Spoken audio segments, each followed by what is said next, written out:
Tokoh Gerakan Ekonomi dan Budaya Minang, Gebu Minang Jawa Timur, Isdral Ruslan mendukung calon pemimpin Gebu Minang yang bertanggung jawab dan peduli kepada anggotanya. Dukungan tersebut disampaikan saat silaturahmi memperkenalkan keluarga besarnya kepada masyarakat Minang di Rumah Gadang Minangkabau pada Sabtu malam. Rumah Gadang merupakan rumah adat Minangkabau, salah satu tempat berkumpulnya masyarakat Minang di bawah payung Panji Gerakan Ekonomi dan Budaya Minang, Gebu Minang, Jawa Timur. Berkumpulnya masyarakat Minang di Rumah Gadang ini untuk menjalin silaturahmi dan persaudaraan dalam berbagai kegiatan.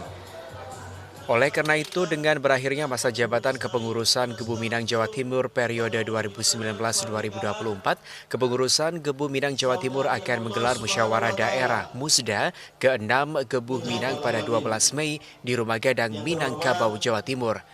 Pada musda ke-6 Gebu Minang ini akan melaporkan pertanggungjawaban pengurus yang lama kepada anggota sekaligus memilih pimpinan yang baru periode 2024 hingga 2029.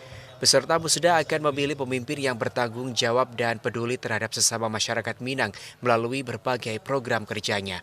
Tokoh Gerakan Ekonomi dan Budaya Minang Gebu Minang Jawa Timur, Isdral Ruslan mengatakan pemimpin harus didukung apabila bertanggung jawab dan peduli terhadap sesama anggotanya, baik segi program kerja maupun dalam bentuk perkumpulan. Selain itu, pemimpin harus memiliki kecakapan dalam membuat keputusan yang tepat, bersikap positif, dan saling komunikasi antar anggota.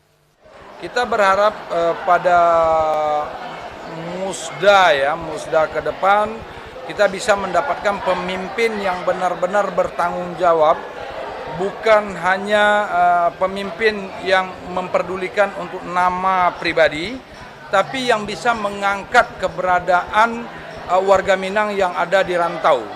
Terutama di Surabaya karena kita punya Rumah Gadang, kita punya fasilitas yang semakin mendukung untuk kemajuan orang Minang di rantau.